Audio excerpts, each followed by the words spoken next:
ఈ అమ్మాయి గురించి కూడా చెప్పాలిగా, మళ్ళీ లాస్ట్లో లేనిపోయింది. డబ్బులు ఇచ్చినా చెప్పాలి, తప్పదు, మాకు చెప్పినట్టే. చాలా బాగుందమ్మా, చాలా బాగా చేస్తున్నావు. ముఖ్యంగా నీ డ్రెస్ సెన్స్ చాలా బాగుంది. దయచేసి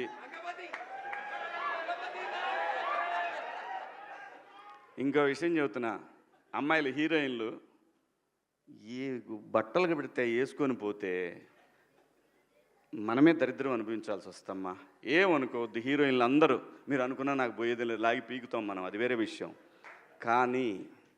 కానీ మీ అందం చీరలోనో, మీ అందం నిండుగా కప్పుకునే బట్టల్లోనే ఉంటుంది తప్పితే సామాను కనపడే దాంట్లో ఏముండదమ్మా.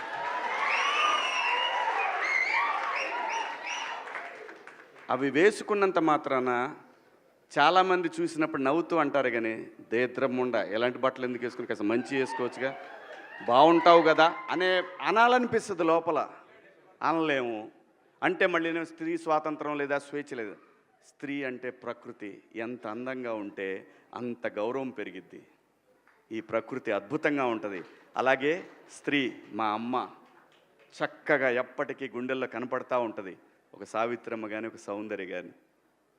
అలాగే ఈ జనరేషన్లో ఇంకా చాలామంది, రష్మిక, చాలామంది అమ్మాయిలు ఉన్నారు. వీళ్ళందరూ ఇంపాక్ట్ క్రియేట్ చేశారు కాబట్టి అమ్మటే చెప్పగలుగుతున్నాం. గ్లామర్ అనేది ఒక దశ వరకే ఉండాలా, ఇంతవరకు ఉంటే పర్లా, అది ఇక్కడికి రాకూడదు.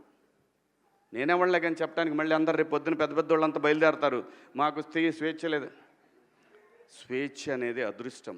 ఆ స్వేచ్ఛని కోల్పోవద్దు. మన గౌరవం ఎప్పుడు పెరుగుద్దంటే మన వేష భాషల నుంచే మన గౌరవం పెరిగిద్ది.